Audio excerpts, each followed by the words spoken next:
Ay, magandang gabi po. Magandang gabi po, Brother Daniel. Sige po, tuloy po. Apo. Magandang gabi rin po, Brother Eli. Tuloy lang po, kapatid. Apo. Nais ko lamang po magtanong kay Brother Eli.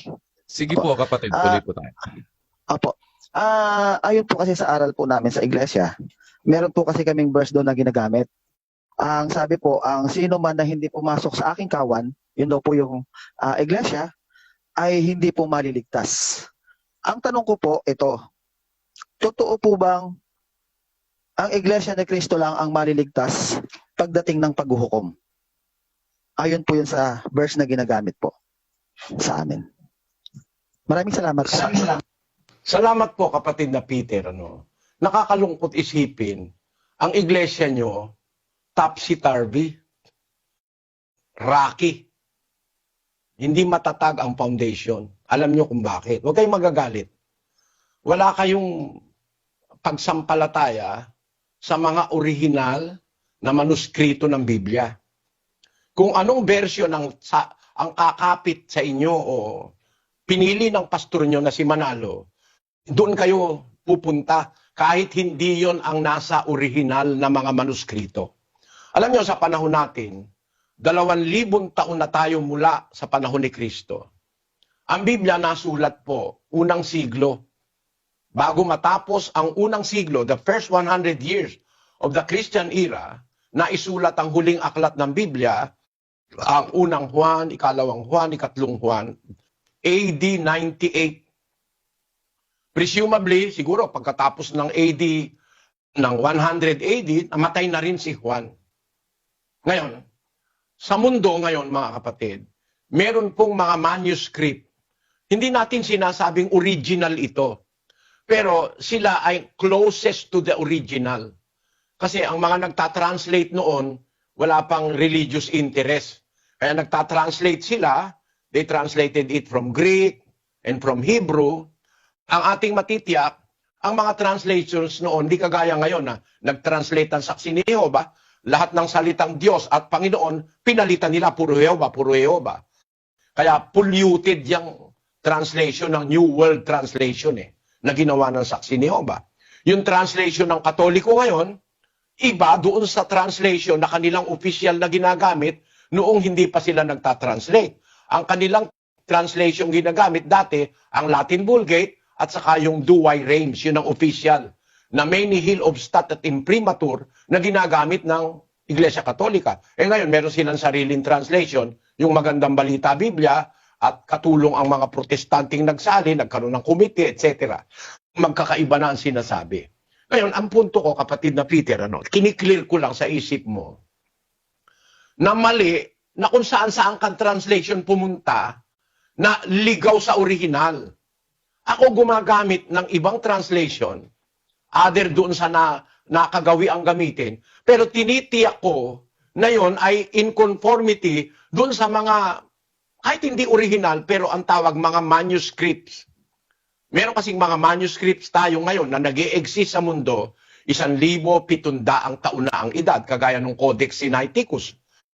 Meron tayong manuscript na 2,200 taon na ang edad, kagaya ng mga manuscripts sa Dead Sea Scroll. Kasama roon yung libro ni Propeta Isaias. Kaya kung alin yung mga nandun sa mas matatandang translation, mas doon ako umaatras para hanapin yung mas malapit sa panahon ng mga apostol. Ang katunayan, namatay si Juan Apokaliptiko, more or less mga before the end of the first century or after the first century. Mari namatay siya century 101 o 102, 103, pwede, no? Namamatay siya doon sa panahon na yun.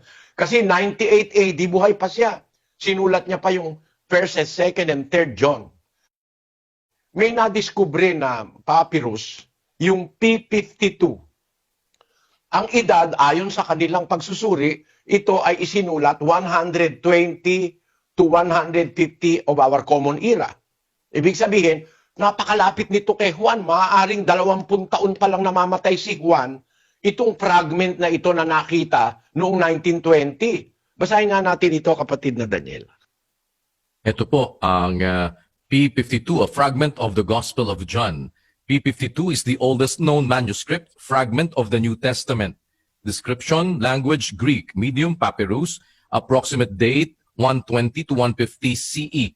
Place of discovery, Egypt. Date of discovery, acquisition 1920. Current location, John Rylands, Library, Manchester, England. Manuscript number, P52. Manuscript family, Alexandrian. Ayan, kung diyan ka pupunta sa mga ganyang antigong mga manuscript, bakit po manuscript? Kasi kamay, nulat ng kamay, mano, sa Kastila, mano, kaya manuscript. Sulat kamay, wala pang printing press noon eh. Ngayon, yung mga manuscript, more or less, mas matatanda yan eh. Actually, ang mga manuscripts, it dates back to 4th century AD, 5th century, 6th century. Pinakamatanda na dyan, 6th century, yung Codex Purpureus Petropolitanus in Greek, 6th century. Alam mo, yung Lamsa version, kailan lang yan eh. Matanda pa si Manalo dyan sa Lamsa version na yan eh. Lagay nga natin kung kailan lumitaw yung Lamsa version, kapatid na Daniel. Ito po, Origin of Lamsa, formerly titled the Holy Bible from Ancient Eastern Manuscripts. The Lamsa Bible, which it is commonly called after its editor, George M. Lamsa, first appeared in 1933. It was derived both Old and New Testaments from the Syriac Peshitta, the Bible used by the Assyrian Church of the East and other Syriac Christian traditions. Lamsa claimed Aramaic primacy against the academic mainstream opinion of the origin of New Testament texts, and thus claimed his translation was superior to texts based on older Greek manuscripts. The Peshitta, like the various English language Bibles, was translated from earlier Greek and Hebrew manuscripts. The New Testament translators of the King James Version, for example, used an edition of Erasmus' Greek Textus Receptus. However, a minority argue for Aramaic primacy of the New Testament text. Marami hindi naniniwala kay Lamsa. Sabi niya, mas ano raw yung kanya. May nag-a-argue ang mga iba tungkol sa primacy ng Aramaic text. Bakit, mga kapatid, Ako sa pagsusuri kasi inukonsider ko lahat ng justice eh. Ba't ka magre-rely sa Eastern manuscript? No? Na yung Lamsa. Merong Greek eh. Ang claim ni Lamsa, tinranslate niya yan from Greek at from Hebrew. Meron tayong existing Hebrew at existing Greek. No? Na nagpapatunay na mali si Lamsa. Kasi kung tinranslate mo yan sa Greek at sa Hebrew, bakit mali ang isinlagay ni Lamsa sa kanyang Biblia na Iglesia ni Cristo? Bakit mali? Kinopya mo pala yan sa mga Greek at sa Hebrew manuscript. Almost all Greek manuscript nagsasabi, Ecclesian Tooteo. Sa 20:28 ng gawa. Karamihan sa Greek manuscript nagsasabi ay yung nakasulat. Ilagay mo nga sa screen. Yan 20:28. Ang sabi nila sa Iglesia raw ni Cristo, binili niya ng kanyang sariling dugo. Ang nasa Greek manuscript, Ecclesian Tooteo. No? Iglesia ng Diyos. Hindi Iglesia ni Cristo. Yung nasa gawa. Kaya kahit tignan mo sa official Bible ng Katoliko, nakalagay Iglesia ng Diyos din. At sa lahat halos ng mga manuscript, ang nakalagay Iglesia ng Diyos. Ecclesian Tooteo. Pagkatapos ngayon ito si Lamsa sasabihin Iglesia ni Cristo. Kung totoo yan, kumopya ka sa mga Greek manuscript, ba't Iglesia ni Cristo inilagay mo? Hindi ka kumopya. Inilagay mo yung sarili mong utak. Ganun yon. Kaya yan ang ikinalulungkot ko, kapatid, sa mga ministro ni Manalo. Hindi sila nagbabatay sa mga manuscripts, yung mga mas malapit sa panahon ng mga apostol at mga Panginoon Kristo. Kung ano yung papabor sa inyo, yun ang kinukuha nyo. Kagaya niyan. Bagay sa akin, hindi lulusot yung choppy na yun na kailangan daw pumasok sa kanyang kawan. Hindi naman sa kawan pinapapasok No? Pinapapasok ni Kristo sa pinto, hindi sa kawan. Mali talaga Inaano lang, hinihilot para ang kawan ka-iglesia ni Kristo. Kung ako makakausap mo, ang kawan iglesia ng Diyos ayon sa mga manuscript. hindi diyan kay Lamsa. Ba't ngayon kayo nag-ano diyan kay Lamsa, nagsisiksik? Ang totoo, yung sugo niyong unang-unang sugo, na ang sabi sa kasugoy, huling sugo raw si Manalo, hindi naman gumamit ng Lamsa eh. Ang gumamit lang yan si Eranio eh. Hindi naman turo yan ng sugo niyo eh. No? Wala kayong maipapakitang ebidensya, tinuro ng sugo niya yung Lamsa. Wala pa nga kayong Lamsa nung araw eh. Basahin mo, pasugo, from 19, ang pinakamatandang pasugong meron ako, mga dates back to, siguro mas marami pa nga akong pasugo kaysa sa ibang iglesia ni Manalo eh. Nakakalungkot lang, yung iba hindi na nagsusuri, basta galit na lang sa akin. Basta iglesia ni Manalo, dudurugin ang pagkatao mo, sabi nung isang miyembro. Mali eh. Pagiging bulag yon. Magbukas tayo ng isip, mga kapatid. Hindi ko mo galit ka sa isang tao, galit ka na, hindi mo napapansinin ang mga katotohanang sinasabi. Ang nasa Biblia, sa mga manuscript, ay Ecclesian Tuo Theo. Hindi Iglesia ni Cristo. Si Manalo hindi gumamit ng Lamsa. No? Wala yan sa mga old na issue ng pasugo yung Lamsa. Kamakailan lang yan lumitaw sa kanila. Kaya para sabihin mo, ang utos ay pumasok sa kawan dahil merong nagsali na isang, hindi naman sa kawan pinapapasok eh. Basahin natin ang Juan, Kapitulo 10. Ako ang pintuan ng mga tupa. Sabi ng ating Panginoon Kristo. 7. Muli ngang sinabi sa kanila ni Jesus, katotohanan, katotohanang sinasabi ko sa inyo, ako ang pintuan ng mga tupa. At siya ang pintuan. Saan ka papasok? 19. Ako ang pintuan. Ang sino mang taong pumasok sa akin ay Wala siya'y... nakalagay, ang sino man taong pumasok sa kawan. Wala nun eh. Ako ang pintuan. Ang sino man taong pumasok sa akin ay siya'y maliligtas. Ano mangyayari? At papasok at lalabas at makakasumpong ng pastulan. Ayan, isa pa yung salin na, isang salin pa yan, nakaduda-duda eh. Papasok at lalabas. Hindi naman ganun eh. Meron ba naman papasok ka kay Kristo at lalabas ka? No? Ang ginagamit na salita doon sa papasok at lalabas ay ang salitang sa Grego. Alam mo kapatid, itong ating pag-aaral, ito hindi naman to karaniwang tinatakil sa mga Bible study eh. Pero ang nakasulat sa Grego, ang sino mang pumasok sa akin, siya'y maliligtas at papasok at lalabas.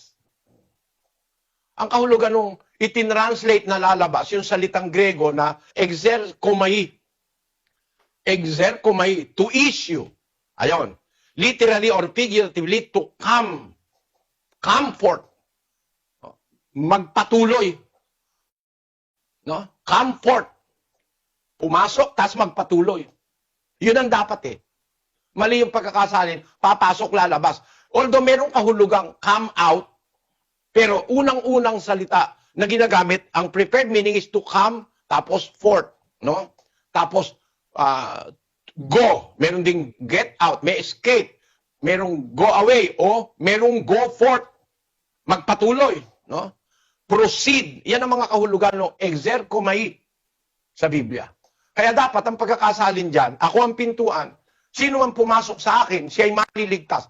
Papasok at magpapatuloy.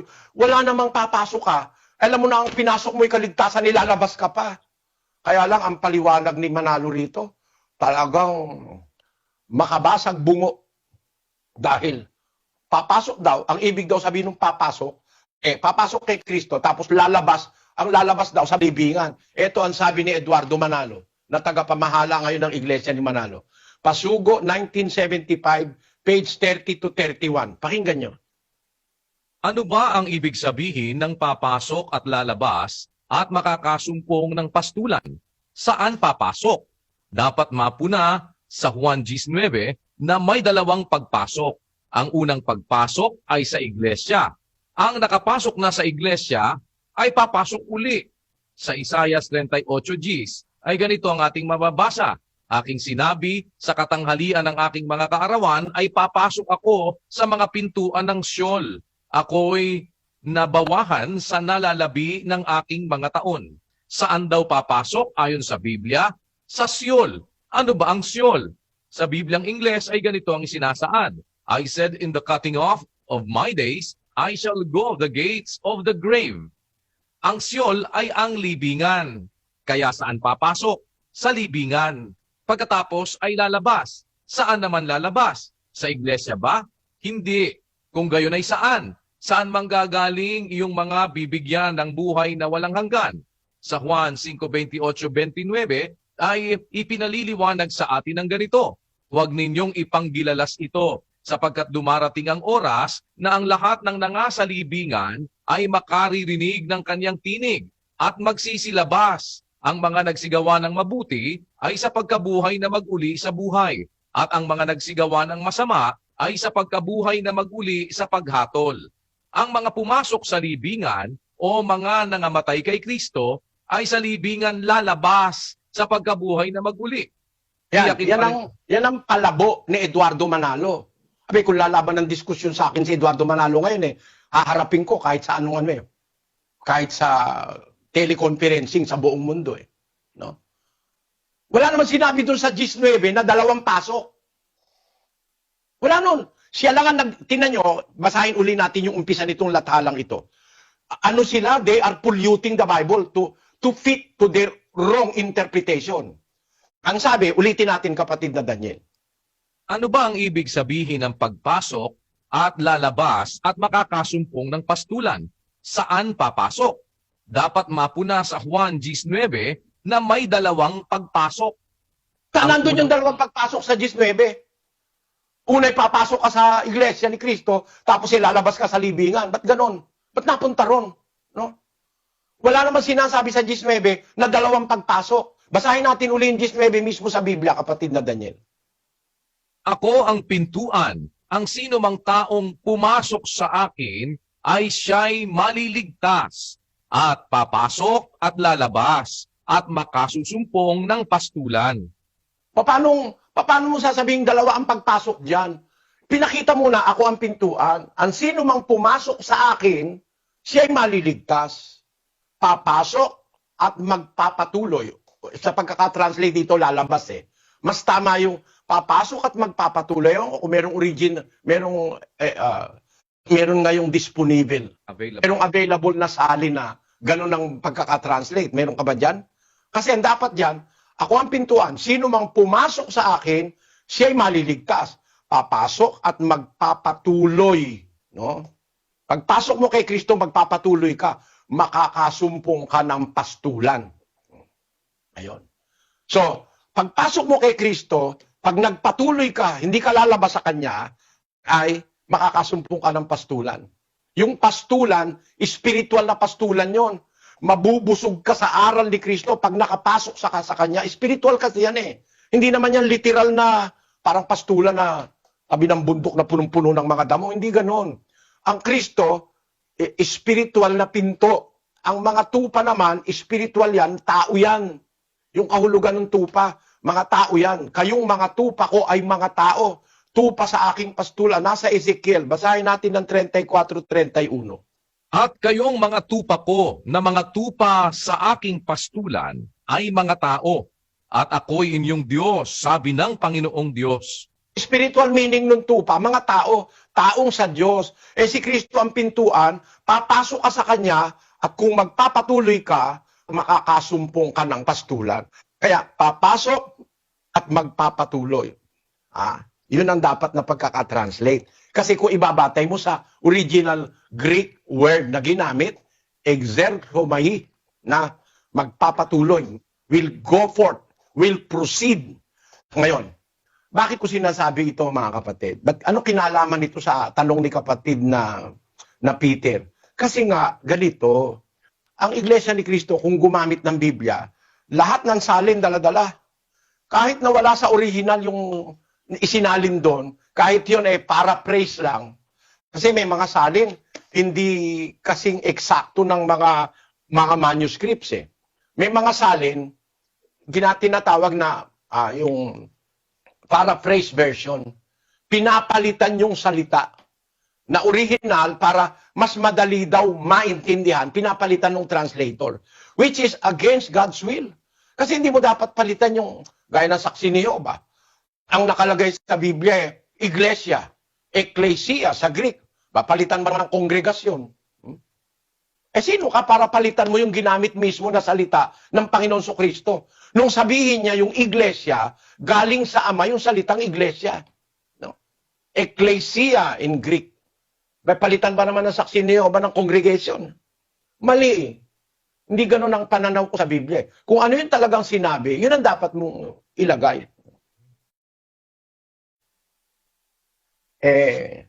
Ang sinabi, ecclesian tuoteo. Pinalitan mo ng iglesia ni Kristo. Yung ecclesian tuoteo, ibig sabihin nun, iglesia ng Diyos. Palitan ba naman ng iglesia ni Kristo para kumapit sa kanila? Pero ang totoo, kung ating pag-uusapan ito, ang talagang iglesia dapat tinatawag sa pangalan ng Diyos o ng may-ari. Kasi doon sa 3:4 ng Hebreo, ang sabi ng Apostol Pablo, Sapagkat ang bawat bahay ay may nagtayo, datapwat ang nagtayo ng lahat ng mga bagay ay ang Diyos. ang nagtayo, ang gumawa, lumikha, ang nagpundar ng lahat ng bagay ay ang Diyos. Ano ang katwiran ng Diyos? Pag siya gumawa, siya lumikha, siya nagtayo, saan mo dapat tawagin? 43:7 ng Isaiah, sabi ng Panginoon. Bawat tinatawag sa aking pangalan ay yaong aking nilikha ay sa aking kaluwalhatian, yaong aking inanyuan, oo, yaong aking ginawa. Sa tawag pa lang, makikita mo kung totoo Kasi sabi ng Diyos na may-ari, siya nagtayo ng lahat ng bagay, siya gumawa, siya ang etc. Bawat tinatawag sa aking pangalan at yaong aking nilikha ay sa aking kaluwalhatian. Yaong aking inanyuan, oo, yaong aking ginawa. Ang iglesia, ang Diyos ang nagtayo niyan Kinasangkapan lang si Kristo, isinugo sa lupa para ideklara yung kalooban ng Ama na itatayo niya ang kanyang iglesia. Kaya, nung matayo, tama ang pangalan, sinulat ng mga apostol, sa 11 talata ng Biblia, Iglesia ng Diyos. No? Nakakuha si Manalo ng lamsa. Mali pa. Yun ang masama na papalitan mo yung nasa Biblia ng kung ano gusto mong ipalit. Na kagaya ng ginagawa ng ibang nagtatranslate at ng ibang gumagamit ng mga itinranslate. Kaya gaya nun, kailangan daw pumasok sa kawan. Hindi naman sa kawan papasok Papasok ka kay Kristo. Yun ngang magnanakaw, hindi naman pumasok sa kawan yun Pero maliligtas yun No? Bakit? Nakapasok kay Kristo yun Tinanggap niya si Kristo Bago siya mamatay Hindi nga nabautismohan yun Wala nga kawan na napasok yun. Wala nga nakausap kahit isang kapatid sa iglesia yun Pero naging dapat yun. Kaya para sabihin mo, ang hindi pumasok sa inyo, walang kaligtasan, mali agad Hindi naman nakapasok yung magnanakaw. Pakita nyo sa akin na nakapasok yun. Hindi nga nabautismohan yun sabi ng pasugo, para ikaw makapasok sa iglesia ni Kristo, kailangan mabautismohan. Di ba meron tayong pasugo nun? Lagay mo nga. Para raw makapasok, kailangan mabautismohan. November 1939, page 8, kapatid na Daniel. Upang maligtas naman ang mga tao sa huling araw na ito, kailangan ding pumasok kay Kristo sa pamamagitan ng pananampalataya. Ang pagpasok kay Kristo sa pananampalataya ay magagawa sa pamamagitan ng pagiging sangkap ng katawan ni Kristo o ng Iglesia ni Kristo. At upang ito ay mangyari, ang mga sumusunod ang mga kailangang gawin. Makinig ng mga salita ni Kristo sa pamamagitan ng pangangaral ng Iglesia ni Kristo. Sumampalataya sa napakinggan, magsisi, magbautismo sa pangalan ni Kristo. Pumasok sa iglesia, manatiling nakalapat sa pagkakasangkap at lumakad ng nararapat sa tawag na itinawag. Yan ang paraan daw ng pagpasok sa iglesia. Magsisi, sumampalataya, makinig, sumampalataya, magsisi, magbautismo. Ang nakapasok nabautismohan. Aba, si Manalo, hindi nakapasok sa iglesia niya. Hindi siya nagpabautismo kalimbawa, pagpalagay mo, tama yung salita mo niyan. Yung bang, nabautismohan ba yon? Yung magnanakaw? Hindi naman nabautismohan yun O ngayon, nakapasok ba yun o hindi? Ayon sa pamantayan nyo, para makapasok, dapat mabautismohan. Hindi nabautismohan, hindi nakapasok. Kasinungalingan na agad yung sinasabi nyo, na ang hindi po papasok walang kaligtasan. Yan ang kanilang turo lalo na nung tagapangasiwa nila ngayon. Basahin natin ang pasugo. Pakinggan nyo ito mga kapatid. Hunyo 1976, pahina 29, sinulat ni Eduardo V. Manalo, hindi maliligtas ang nasa labas ng Iglesia ni Cristo. Kaya hindi raw maliligtas. At alam nyo kung ano raw ang kapalaran nung nasa labas? Pakinggan natin si Eranio Manalo. Alam ko na marami pong hindi sangayon sa mga kaibayo natin sa pananampalataya. Hindi sila papayag, Iglesia ni Cristo lang ang tagapagmana. Hindi sila papayag, tayo lang ang tinubos. Pero, mga kapatid, may katubusan ba sa labas? Kaya hindi pwede magmana nasa labas ng Iglesia. Paano ka pa mamanahin sentensyado ka sa apoy. Pag nasa labas ka pala ng iglesia nila, sentensyado ka na sa apoy. Aba, edi sentensyado ba sa apoy? Yung magnanakaw sa krus? Aba, hindi. Mali. Bakit? Hindi nga nabautismohan yun Hindi nga yun nakasama sa kawan Nasa krus niya, magkasama sila ni Kristo hindi nabautismohan. Para ikaw mapasok at maligtas ka, mabautismohan ka. Hindi nabautismohan. Di wala kang kaligtasan. Kaya walang kaligtasan ang nasa labas dahil hindi nabautismohan. Mali agad. Bakit? Merong nasa labas, hindi nabautismohan pero naligtas Yung magnanakaw sa krus. At marami pang iba. Basahin natin ang 2:13 ng Roma. Pakinggan nyo. Sapagkat hindi ang mga tagapakinig ng kautusan ang siyang mga ganap sa harapan ng Diyos, kundi ang nangagsisitalima sa kautusan ay aariing mga ganap. Pakinggan mo po ito, kapatid na kapatid na Peter. Hindi yung tagapakinig ng kautusan ang siyang ganap, kundi yung nagsisitalima sa kautusan ang aariing ganap. Narinig mo kautusan, buong buo. Narinig mo ebanghelyo, buong buo. Hindi mo naman tinalima, hindi ka ganap, hindi ka maliligtas. Pero ang sabi, ang inaaring ganap, yung nagsisitalima sa kautusan. Yung bang nagsisitalima sa kautusan, lahat ba yun nakarinig? Basahin natin ang 14, kasunod na talata, kapatid na Daniel. Sapagkat kung ang mga hentil na walang kautusan sa katutubo ay nagsisigawa ng mga bagay ng kautusan, ang mga ito na walang kautusan ay siyang kautusan sa kanilang sarili. Kita nyo? Hindi lang pala yung nabautismohan ang maliligtas Bakit? Kasi yung hindi naman yung tagapakinig ng kautusan ang aariing ganap o maliligtas, kundi yung tumatalima sa kautusan. Ano ibig sabihin ni Pablo? Merong mga hentil hindi nakarinig ng kautusan. Kung gumagawa naman ng bagay ng kautusan, aba ito'y aariing ganap. Ang liwanag nun, Hindi yung nakikinig ang aariing ganap o maliligtas, kundi yung tumutupad. Kung tumutupad ka, kahit hindi mo naman narinig, tinutupad mo sa katutubo, tinutupad mo, ikaw ang aariing ganap. Higit kaysa doon sa nakikinig, hindi na aaring ganap. Dahil hindi tinutupad. Kaya sabi niya, hindi ang tagapakinig ng kautusan ang aariing ganap sa harap ng Diyos, kundi ang nagsisitalima sa kautusan ay aariing ganap, sapagkat kung ang mga hintil na walang kautusan sa katutubo ay nagsisigawa ng mga bagay ng kautusan. Ang mga ito na walang kautusan, siyang kautusan sa kanilang sarili. Kapatid na Peter, pakinggan mo po ako. Halimbawa, yung tatay ni Manalo, yung nanay niya, wala pang, palagay natin, totoo yung inyo. Yung tatay ni Manalo, yung nanay niya, yung lola niya, yung lelang niya, hindi pa nakatayo ang iglesia niyo na totoo. Gumagawa naman ng mabuti. Yung kabutihang nasa kautusan. Hindi naman nangangalon niya yung lolo niya. Hindi naman nangangalon niya yung lola niya. Hindi naman ang aagrabyado. Hindi naman pumapatay ng tao. Mabuti namang makisama sa kapwa. Ikaw ang Diyos ngayon. Dadalhin mo ba yun sa impyerno? Sentensyado na ba yun sa apoy? Gaya ng sabi ni Eranio Manalo. Napakalupit ng nakilala niyong Diyos. Yung ipinakikilalang Diyos ng Biblia ay marunong magligtas yun kahit hindi sumasampalataya. Kahit yung tao hindi sumasampalataya, pero wala kasing narinig na kautusan. Paano sasampalataya kung di nakapakinig?